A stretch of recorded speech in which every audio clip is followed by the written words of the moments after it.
I don't know about you guys, but I'm kinda sick of everything I love getting called fascist. Whether it's Lord of the Rings, Attack on Titan, Warhammer 40k, and of course, Starship Troopers. But even franchises you wouldn't expect, like Star Trek. Star Trek! You know, San Francisco in space is fascist according to some. The accusation that Star Trek, of all franchises, is fascist might seem like a strange accusation, but it's no stranger than accusing any other popular franchise of fascism. It's typically derived from a misunderstanding of both the franchise and fascism. So of course it's not surprising that the progressive vegans in space would be considered fascist by someone, somewhere. I'm just surprised it was MatPat who made that accusation in that famous video he made 7 years ago with millions of views. But he's not the only one. It's an idea that pops up every now and again. You should make a very convincing Nazi. Hail the Fuhrer. Hail to the Fuhrer. Hail to... Either that, or people think it's socialist, which I don't think it is either. I guess the homogenizing uniforms, rigid rules, constant expansion, the goal of making a new type of man unrestrained by past limitations, and, of course, the emphasis on the individual being less important than the group can throw some people off. But dude, it's not fascist, bro. And I would know because I saw for myself when I served as a ship captain in the Alpha Quadrant. And you can too with this video's sponsor, Star Trek Fleet Command. Here you'll encounter the quintessential aspect of the Star Trek franchise, which is of course the clash of galactic civilizations for the future of the cosmos.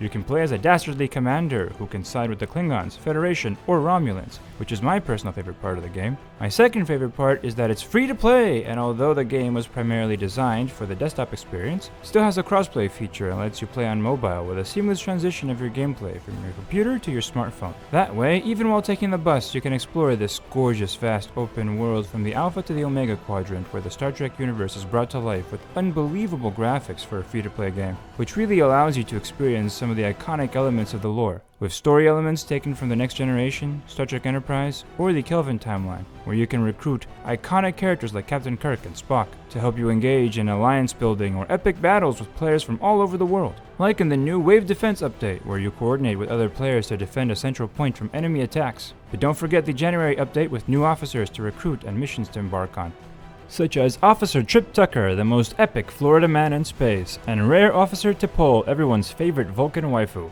alongside 10 side missions and 10 core Star Trek Enterprise themed missions. My favorite of all Star Trek shows, and with the promo code WARPSPEED, you gain access to new player content for free, the 10 Epic Shards of Kirk. The shards provide extra defensive stats while also providing strong buffs to your ship, available only for new players. To use it, all you have to do is download Star Trek Fleet Command using the link in my description, or scan the QR code on the screen. I've already downloaded the game and started playing, because to me the most frustrating part about Star Trek was how I couldn't affect the direction of the narrative, and how the Federation was always super smug, and how the Klingons kept getting a bad rap. So to me, siding with the space feudalists and destroying Federation ships on missions makes the game quite cathartic. And not only is the game free, but it has new events and content added to it every month. So download Star Trek Fleet Command today and join other players in a mighty alliance! Now back to the video. The hysterical fear of fascism and the accusations against random popular fiction can actually get really silly. Like when they start gunning for Thomas the Engine and Paw Patrol. You know, the show for children about talking rescue dogs and trains. It's a pre-modern corporate totalitarian dystopia, don't you know, with scary things like rules and order, which makes it imperialist and sinister. You know, just like public education. But seriously, man, if you read that article, they admit that they're actually just upset that there are white male characters in positions of leadership in these kids' shows. Apparently, the corporate totalitarian dystopia is just fine if it's run by a woman of color, of course, which is perhaps why they let Michelle Obama run the food systems for kids in schools.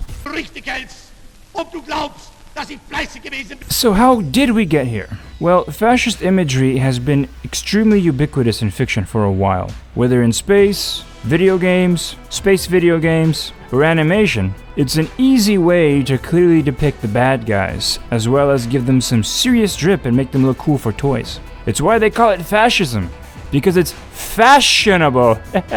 Thankfully, most people understand that fascist elements in fiction is for narrative purposes, and it doesn't mean that the creator or the work itself is ideologically fascist. No one thinks Disney is promoting fascism through Star Wars, for instance. Oh wait, yes they do. Template Institute launched a video accusing them of exactly that just recently. So I ask again, how did we get here? Why is everything cool or popular, from grand epics to toddler shows, being associated with pasta politics? Well, in history, for once, everything was ruined not by a modern French intellectual, but by 2 Italians. Shocking, I know. We invented pizza. How can we do anything wrong?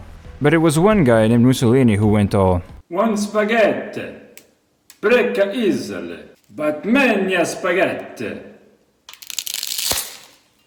Mamma mia!" And after a little thing called World War II, another Italian called Umberto Eco went all, "Fascism will only lose if we live in constant fear of it and see it as this universal omnipresent force that is all around us. Mamma mia!"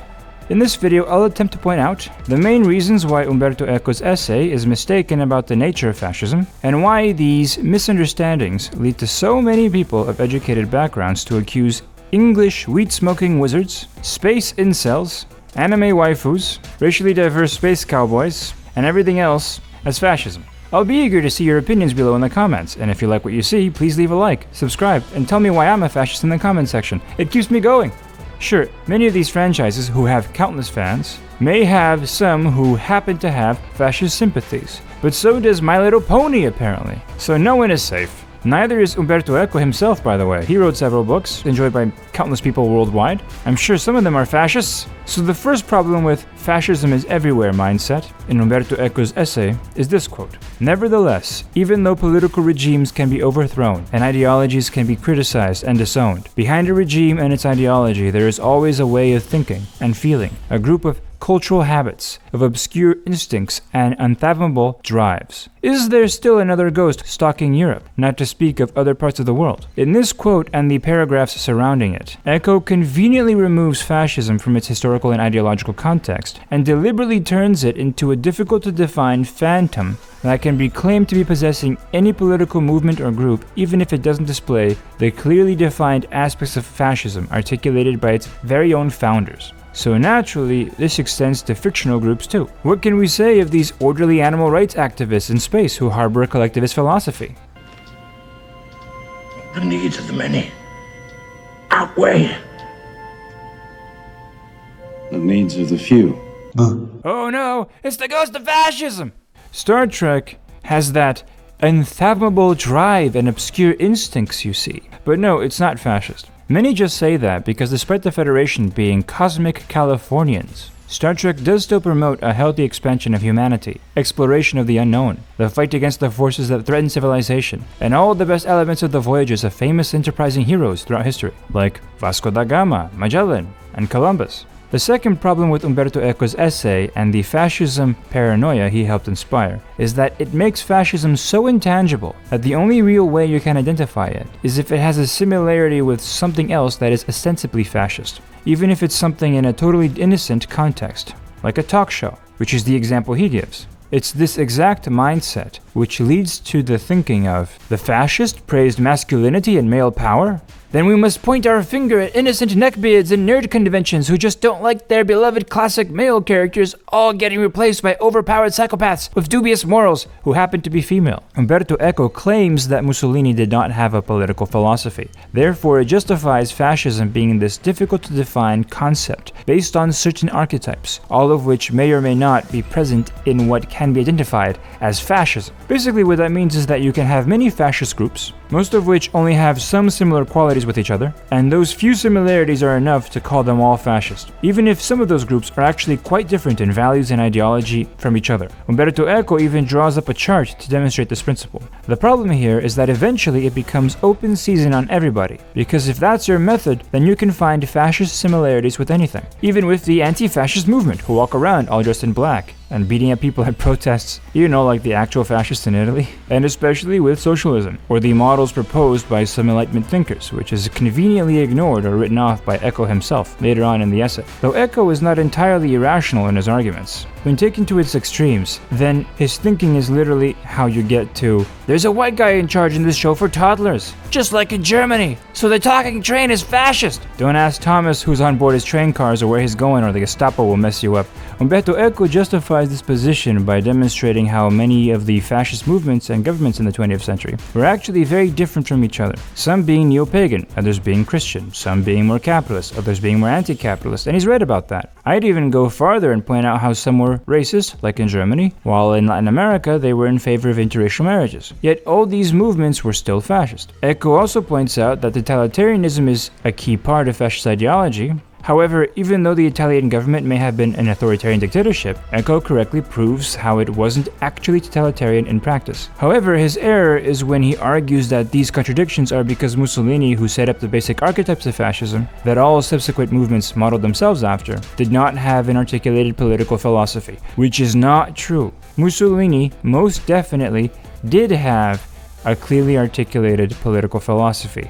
He just couldn't implement his vision of a totalitarian state properly in time, before being ousted. He simply had to share power with older institutions like the monarchy, who turned and destroyed him in the end. But despite that, Mussolini still had a clear political doctrine, which he expresses in his manifesto, The Doctrine of Fascism, written in part by himself and Giovanni Gentili. What Eco does not understand is that it's not that fascism is a vaguely traditionalist force with contradictory attributes that fascist movements may or may not share with each other. In reality, fascism has a simple core of set tenets meant to be applied and adapted to the local conditions of a culture, and superficially wear the dressing of the local customs and values of the local people by design. And you can merge those core principles with anything that suits your national identity. And the result is large amounts of diversity in the expression of fascism, where each local culture, who unfortunately becomes fascist, ends up giving it its own different characteristic and even different sets of policies. But fascism still has a clear established core that if you deviate from, then you are not a fascist. And that core of beliefs is, of course, the idolatry of the totalitarian nation state.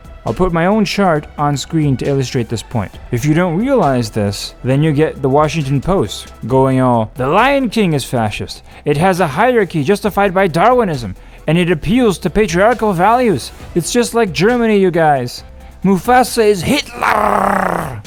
Silly articles like this, written by overpaid journalists with too much time on their hands, is a direct result of Eco's influential essay. Because you can associate anything with fascism if you can prove some similar attributes, even to a cartoon's fictional society of furry fuel. By the way, is there such a thing as furry fascists? Let me know down in the comments, because I sure ain't Googling that crap. Which leads to the third problem with Umberto Eco's fascism concept. He claims that fascism is traditionalist and anti-enlightenment by definition. Therefore, questioning the Enlightenment or any pro-tradition sentiment becomes scary and spooky. I don't want boobies on my space marines. That defies the sacred lore of my toy soldiers.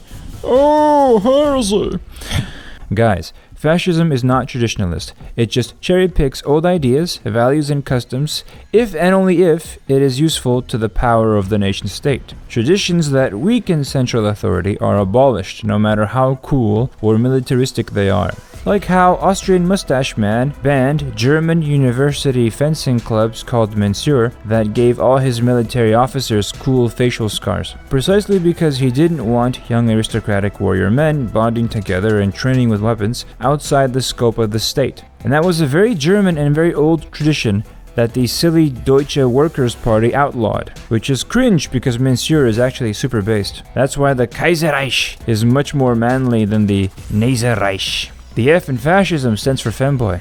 Please step on my rights, daddy dictator. Femboy fascism is a real thing, by the way. Welcome to the horribly twisted world of the internet. Also, I cannot stress enough how Umberto Eco is absolutely wrong about fascism being anti-enlightenment. In reality, the fascist doctrine absolutely revolves around the modern nation-state system, complete with its monopoly on force, central bureaucracy, and public national services like, say, education. And this is an inherently modern and enlightenment project. It's certainly not a medieval concept where education was provided by the international institution of the church, I can tell you that much. People act like the Enlightenment just starts and ends with John Locke-inspired liberalism, while forgetting that it was a very broad and extremely contradictory era where different thinkers had very different conclusions in opposition to each other. Fascism is very much just another modern Enlightenment-oriented political theory, like socialism and also liberalism, just with a different combination of Enlightenment ideas,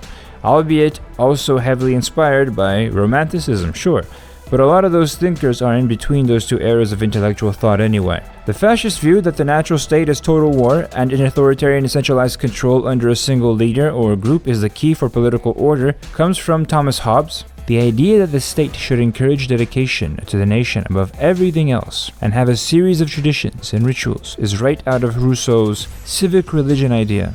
And yeah, fascism is mystical, but there is plenty of mystical thought among Enlightenment thinkers and their heirs, since the idea that the state is a mystical and spiritual moral entity that transcends the individual will into a communal will, and that perpetual universal peace is impossible and undesirable because war is important to bring out the noble elements of a nation and its people, is something straight out of Hegel, which Umberto Eco admits, but pretends is not important in his essay, which is frankly ridiculous. Notions of an all-powerful state is entertained by several Enlightenment thinkers, by the way. They called it sovereignty at the time. Nowadays we call it totalitarianism, and pretend it was not birthed by modern intellectuals. But no, fascism is not a traditionalist doctrine. If it was, they'd argue for localism, decentralized authority, autonomous institutions independent from the state like the church, which would have its own military. And, of course, a multi-ethnic international warrior class of nobles and royals, where you would have to import some random dude from Transylvania who doesn't even speak your language to be your king just because he has the correct last name. That's real traditionalism, and that's the political logic in Lord of the Rings, by the way, not the fanatical dedication to monolithic state institutions. That's way more of a Saruman thing. The latter even has some eugenics thing going on with the Uruk-hai, as the mockery of the new man produced by the modern industrial totalitarian nation-state of Isengard, where they're taking the hobbits to. True traditionalism of the medievalist variety doesn't believe in the modern nation-state with the monopoly on the use of force. And fascism is precisely just the modern state of the Enlightenment project, but on some serious steroids. That's right, fascism is just modernity itself that got seriously jacked, which Tolkien was against, which is why he has that famous quote where he calls himself an anarchist. Blaming traditionalism for fascism, implying that it's the result of re-emerging pre-modern ideas, is just asinine and a convenient ploy. An obviously fabricated political narrative to keep the idea of constant intellectual progress and not admit that the Enlightenment and modernity itself produced horrific results way worse than a lot of older pre-modern political ideas. Because then the progressive narrative at the core of all popular modern ideologies would be called into question, not just fascism. Which is obviously why Umberto Eco went with this narrative, and why the two remaining factions who triumphed in World War II had an interest in propping up this idea. However, the tragic result of this idea is that many confused young men who are seeking traditional values are in danger of actually considering fascist ideas because of people with an agenda telling them that fascism is where they will find such traditional ideas, and trying to hide its historical and ideological connection between progressive ideologies. Ironically, if you wish to reduce the recruitment pool of fascism, telling young men seeking tradition the truth about how fascism is actually revolutionary and progressive will help keep them out of it. Contrary to the popular narrative, fascism wasn't trying to return to the past in reaction to liberal democracy or socialism, because those ideas are older than fascism, which was trying to accomplish an entirely new political project where a totalitarian state controlled absolutely everything, which is historically unprecedented,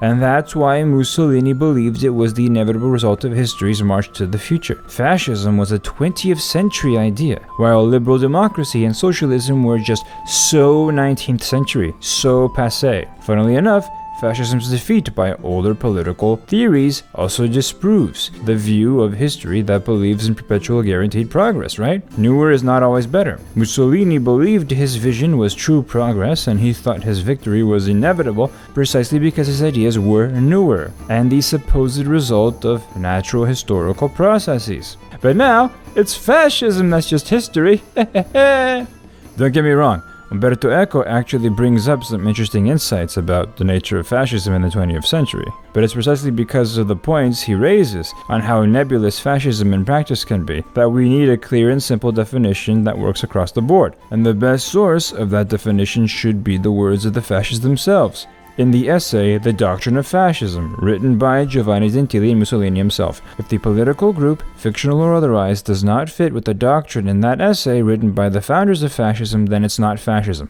Plain and simple. So why aren't most of those fictional worlds we love fascist? Well, because they don't advocate for the key set of principles that make up fascism. And unlike Umberto Eco, I'll make it simple and derive it from the actual fascist political philosophy as written by the founders of this oppressive ideology. Instead of telling you guys to fear the ghost of traditional thinking, fascism has 5 key principles common in all fascist movements and groups that existed in history, within their ideology, regardless of whether or not they were able to implement it in practice. 1. The creation of a new man for a new century or historical era through an almighty state. 2. Single-party rule with no competing power brokers. Total centralization of power under one national institution and disregard for individual rights, which would limit the power of the state. Because it's the power of the state that determines true morality, so the state is a moral state no matter what horrible things it does. 3. The relentless march of history towards the future and the ever-increasing power of the state, be it through industrial technology getting better, or militaristic expansion, or perceived political and social advances which allow for it. 4. Uniformity. All must march under one rhythm, surpassing class distinctions and different identities within the state's borders. All are consumed by the state. Diversity is anathema to the single all-powerful nation-state. 5. Everything within the state and nothing outside of the state. The state is the supersoul, a Holy Spirit. The state is God. And behind these 5 core tenets, present in all actually fascist groups, we have of course the following philosophical and ideological principles, such as the state as the mystical union and body of the people. Life is a struggle. War is eternal. The weak must fear the strong. Might makes right. The value of the people supersedes the value of the individual. Serving national glory is the highest glory for the individual. We must carve out our people's destiny. The state is the source of all morality. This is why fascist movements are so varied. Any political movement can demand worship of the nation-state, whether racist or not, capitalistic or socialistic, not because fascism is hard to define, but because it's very easy to define. And it's easy to be a fascist, but it's just as easy to not be a fascist if you don't simply have one of those simple and few core tenets, similar to how we treat any other political doctrine. If you don't have just one of the core values of a liberal democracy, then you don't qualify as a liberal democracy. It's just that liberal democracies have more numerous core principles and are more complex and require a very specific philosophical and moral worldview that influences the culture trying to practice it. That's why they all end up looking more or less the same, as they demand more of the local people. While fascism, having a much more simpler core, is the opposite, and not only does it allow, but it encourages itself to be changed and shaped by the pre-existing characteristics of the local culture. That way, absolute and total control becomes more palatable to the masses, who have the illusion that they, as the people, are somehow represented, and that the state is their collective thing, instead of them being the things of the state, which is the true tragedy of fascism. With this in mind, some beloved works of fiction do agree with some of these fascist principles, but they also fundamentally disagree with others. Again, a group or movement must have all tenets and principles, otherwise it's a different political theory. They might value patriotism, militarism, or service to the state, or think that the needs of the many outweigh the needs of the few, but the differences are more important than the similarities, especially where fascism is concerned, because fascism does not tolerate ideological differences within its own borders, even if it tolerates superficial aesthetic cultural differences in other fascist movements in other nations. It's not responsible to lump people who would have been persecuted under fascism with the fascists. Not to mention, everyone is vulnerable to having some alignment with some aspects of fascism on some level, even if very little. Liberal democracies also agree that the will of the people must be defended by the government, for example. They just disagree on what that means. So even liberal democracy has at least one similarity to fascism. That's why Umberto Eco is being irresponsible when he says having only some attributes of fascism and not the other ones is enough for the label. He also arbitrarily prioritizes some fascist traits, like a respect for some useful local traditions, while ignoring its revolutionary Hegelian aspects, which conspicuously clears the entire leftist side of the political aisle from being called fascist. Because those similarities don't matter. It's just empty rhetoric, you see. We shouldn't take the fascists at their word. Funny how that works, eh? Maybe I'm being paranoid, but not as paranoid as people calling Attack on Titan fascist, or those afraid that my fellow neck-bearded Lord of the Rings and Warhammer 40k fans are suddenly going to march on the British Parliament and place Henry Cavill as our nerd supreme. The accusations against Attack on Titan are important to address though, because I've been called a fascist personally for the same reason this show has been. It's what concerns me the most about this hysterical fear of the ghost of fascism, because deep down is just fear of another philosophical point of view, because Attack on Titan doesn't believe in the guaranteed social progress to utopia. It sees life as the product of the cycle of violence and war as an eternal reality of the human condition. AOT also contemplates the tragedy of the human condition through this perspective, but it doesn't advocate for a totalitarian state or condone ethnic violence. It just argues that violence is a curse that affects the human existence. Having this outlook does not necessarily lead to fascism. It could lead to several other results, like wanting to be a hermit and leave the world behind as you live in the mountains in peace to escape history and a spiritual outlook that believes in transcending the world instead of playing by its messed up rules. Heck, it could even lead to a limited government with checks and balances and the right to bear arms, precisely because the state could devolve it to a violent force which you might need to defend yourself against. Or it can lead to the promotion of a society run by a citizen soldier. I'm told that you've been working to reinstate conscription among Marleyan citizens. I suppose the hope is that by forcing Marleyan citizens to risk their own necks in the trenches, then we can eventually put a halt to this nation's self-destructive march toward war. Which leads to the franchise that some say indirectly inspired Attack on Titan. I am of course talking about Starship Troopers, a seriously misunderstood piece of fiction, and it'll require its own video in the future, but I got into detail on why it's not fascist in the longer version of this essay that I'll put on my Substack. This will be my debut essay on that platform, so I'll see you there if you're interested. But to put it super briefly, Starship Troopers is a society based on modified liberalism, where the idea of a free individual and a limited government whose fundamental role is defending individual rights is in place, but without the egalitarian elements of modern liberalism, which makes it more authoritarian than modern liberal democracy in some aspects, because then you have an explicit ruling class and an explicit underclass with no voting power. Yet, it also makes it less authoritarian than a modern liberal democracy in some other ways, because there's no conscription or a draft system. Because in a modern liberal democracy, everyone is a citizen who can vote, but if you have a penis, you're forced into the draft if the government gets caught in a civil war. While in Heinlein's novel, you're not born a citizen. You become one if you voluntarily serve, and the government has no right to force you into conscription or service, not even to defend its own existence. Because if it cannot inspire voluntary service from free individuals to defend its own existence, then the state has no right to exist. Which is an idea so fundamentally opposed to fascist values that only those who misunderstand either fascism or Heinlein's vision, or both, tend to confuse the two. Like Paul Verhoeven, the director of that silly movie everyone likes, including me, but even his clumsy attempt at making the Terran Federation look like the SS couldn't remove the true core of Heinlein's political ethos. Figuring things out for yourself is the only freedom anyone really has. Use that freedom. Make up your own mind, Rico.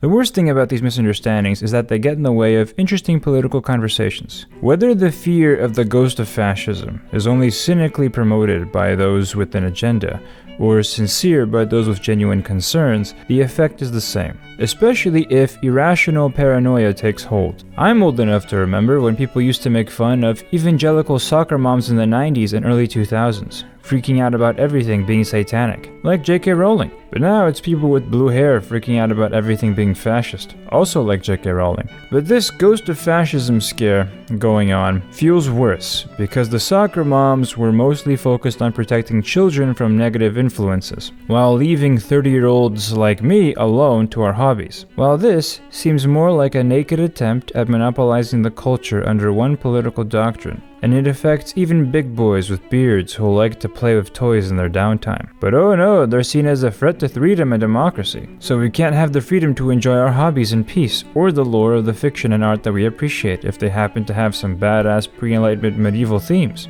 or some Prussian aesthetics, or an interesting reimagining of social institutions, and how they might be like in the future. It all has to be changed. It all has to be updated. You're only not a fascist if you condone the destruction of Luke Skywalker, the bastardization of Tolkien's vision, and the retconning of Warhammer lore, and especially if you want to have a decent and interesting conversation about the human condition. And no one is safe, no matter your politics. Anyone can be accused of either being a fascist or accidentally a fascist, which is why we all have an interest to stop doing this to each other, regardless of our personal politics. Even if you're progressive, eventually, it'll get to you too. Just look at Disney. Were you ever in the war, Senator? No. Just sat back and waited to see who came out on top? But the conduct of General Hera Syndulla, displayed here in speaking with New Republic senators, really makes my skin crawl. A civilian government is exercising its responsibility to provide oversight and accountability over the military. This is not a bad thing. But Syndulla doesn't seem to respect the importance of this relationship. Now, this is such a minor remark, but it carries with it enormous implications purely because of who is saying it and who it's being said to. For a general to speak to an elected official this way, any official, is an attack on democratic principles and compromises the professional neutrality of the armed forces. In this context, it has to be taken as a broader disregard for the entire democratic process. In a small but important way, comments like this can delegitimize every elected official. But if the best way you know how to protect the people of the Republic involves ignoring their elected officials, politicizing their military, delegitimizing their civil authorities, publicly bullying those who disagree with you, equating combat experience with patriotism, and undermining the principles of democracy, well, there's a word for that. Oh no, it's the ghost of fascism! Wow, I must say, Disney's surprisingly based. Maybe I should actually watch Star Wars again. But no man, that's not fascism. What the character Hera, the General of the Republic, who is accused of the F-word, is doing in this scene, is appealing to the citizen soldier tradition. What she's saying is that she exercised her duties as a true citizen of the Republic, while that senator did not. And this is a fundamental democratic and Republican ideal, or it used to be. The idea was that every citizen must be a soldier, on some capacity, for a free republic. Thomas Jefferson made this quite clear in his famous quote. Now, I quite like the Templin Institute, and he brought up some interesting points in that video, but he's assuming that the current American system with a clear separation between the civilian and military hierarchies is the only real way to run a republic, which would be very surprising to a Roman consul who had to serve in the military to run for office and commanded the troops on the ground. Star Wars is brilliant for showing how the Republic fell precisely because members of the elite created a completely separate military branch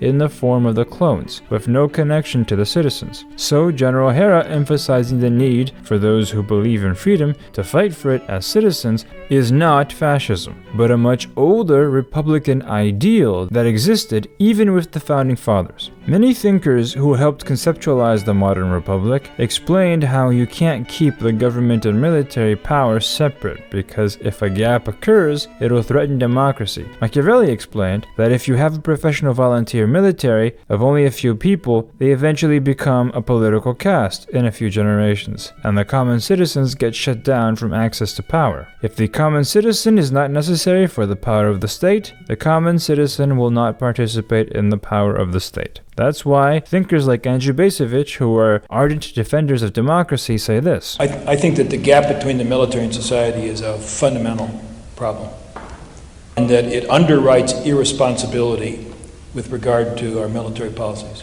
We don't have a stake in the game. There is an urgent need to reconstitute the tradition of the citizen soldier, to recognize that although the so-called all-volunteer force has many positive aspects, it's not the right military system for this country. That needs to be rethought. And doing that implies a fundamental redefinition of what it means to be a citizen in this country. It would be probably difficult for a lot of people to accept, but I think on balance would be very useful. Hera in that Star Wars clip is expressing a basic democratic principle, a tradition common in healthy younger democracies, and the oligarchic senator is the real threat to democracy, eroding it from the inside in favor of bureaucratic control of the military, instead of the fighting spirit of free citizens. Because when every voting citizen is a soldier, then they're a lot more equipped to defend their freedom than if the use of force was monopolized by a single, highly regimented military institution with just a few professionals indoctrinated with total obedience to the bureaucrats in charge, which is what the evil senator wanted and what destroyed the Star Wars Republic in the first place. And that's the way the American government is currently functioning, so that doesn't bode well for those who love freedom. But oh no, it's making my skin crawl. I see the ghost of fascism!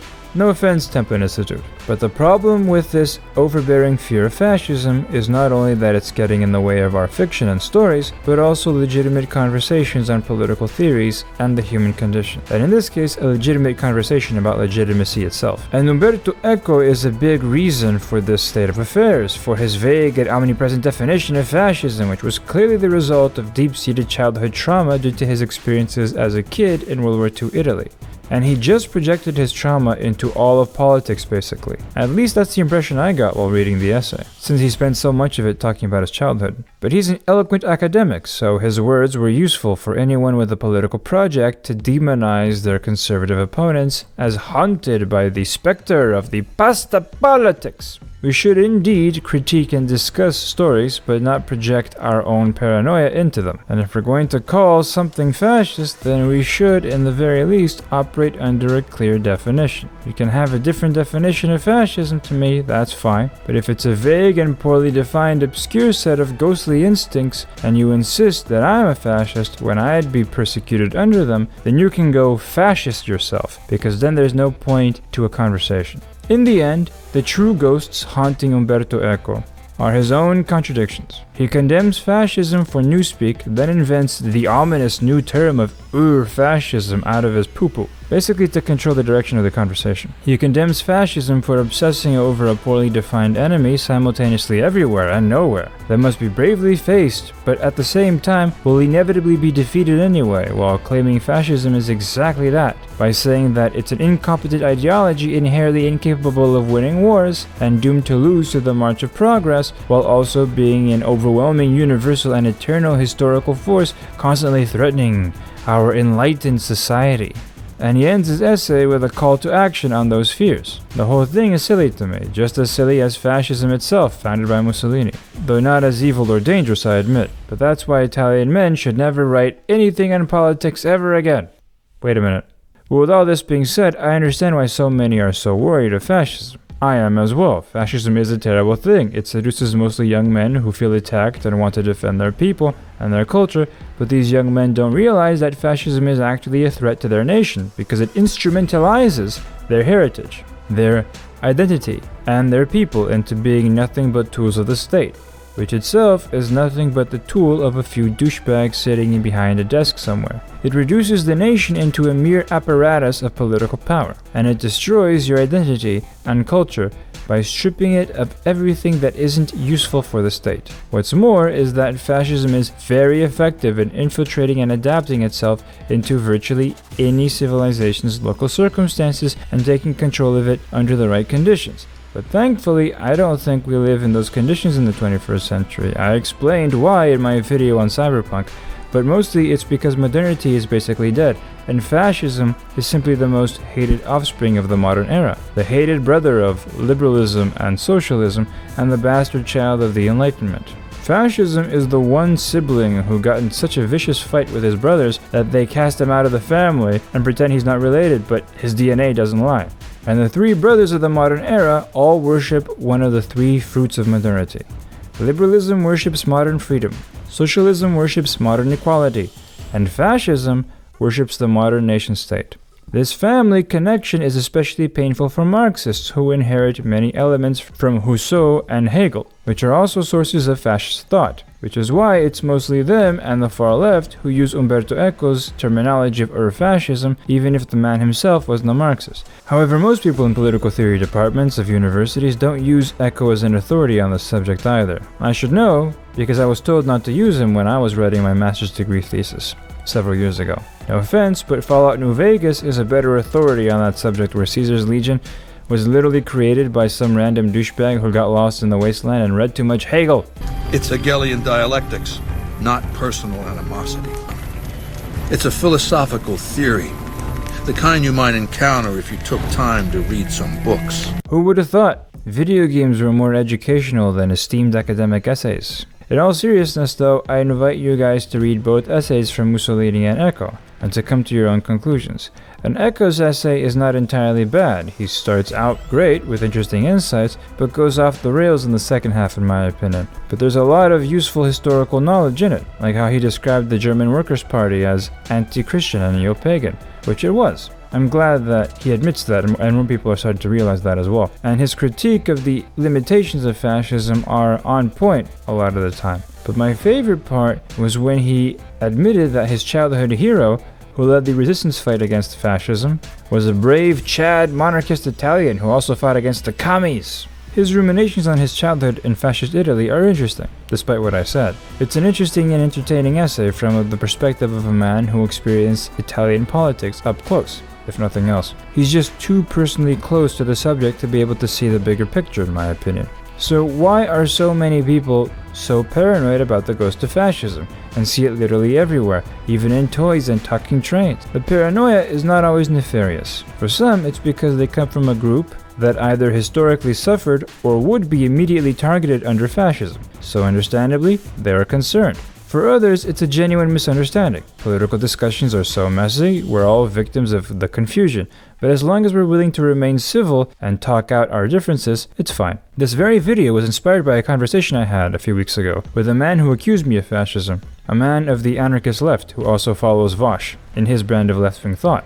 But when me and this gentleman had a nice 3-hour-long conversation on Discord clearing things up, everything got pretty much resolved, I think. In my opinion, he's a nice dude, and very civil, who probably just falls into these two categories that I just mentioned, as does probably Umberto Eco himself for the most part. However, many who appropriated his essay, the most paranoid types, the people quickest to try to shut you down or your hobby, and to control the media and the art you consume, and accuse you of fascism when you resist, and are not willing to have a civil conversation about it. Unlike the aforementioned leftist gentleman I met, it's those people who are the ones that deep down know that all the modern intellectual elements that they enjoy in their own political ideology might also reproduce their great rival for control of state power, especially for militants of the far left. They know deep down that they can't get rid of the real fascist roots without getting rid of their own roots. So they get paranoid and use that paranoia as a weapon against random opponents to their political project, even those who have very little ties to fascism, or at least less than they themselves do. But they're afflicted with an omnipresent paranoia that their former competitor will re-emerge from their socialist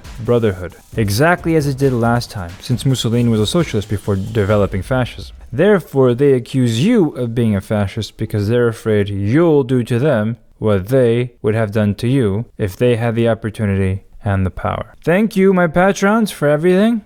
The help you guys give me is absolutely essential. And again, I opened a Substack, so if you guys want to read extended versions of these essays where I go more into detail, or perhaps essays not related to only cultural commentary, then I'll gladly see you over there. And remember to download Star Trek Fleet Command for free by clicking the link in the description or scanning the QR code to get the 10 epic shards of Kirk, available for new players, so they can help you in your fight for galactic civilization. And thank you all for listening to my ramblings.